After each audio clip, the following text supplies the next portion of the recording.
Short. Jeff Gurian. Thank you, sir. I'm Jeffrey Gurian. I was a friend of Gilbert's, probably from the 70s.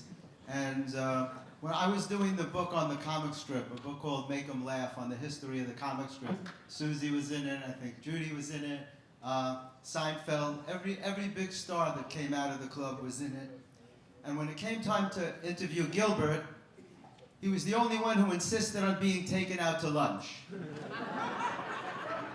So we let him pick the place, and I actually called Dara before to confirm that we were going to pick him up, because anytime I made plans with Gilbert, I would always call Dara first to make sure that he would be there, because you could never actually be sure until you saw him.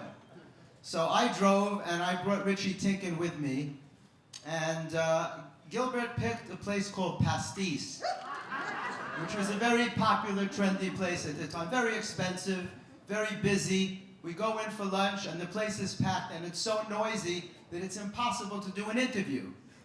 We take a table, Gilbert orders everything on the menu. He's eating, and Richie is choking because he's paying for everything. He paid for parking, he's paying for lunch. We finally finish eating, and it's time to do the interview. Gilbert insists he had never been at the comic strip.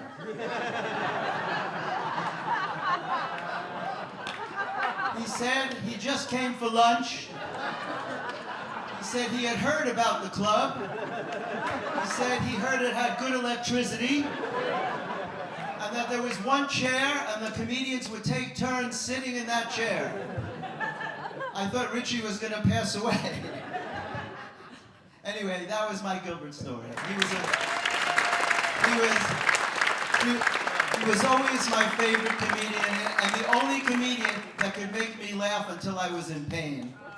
And I loved him dearly. And Dara knows that.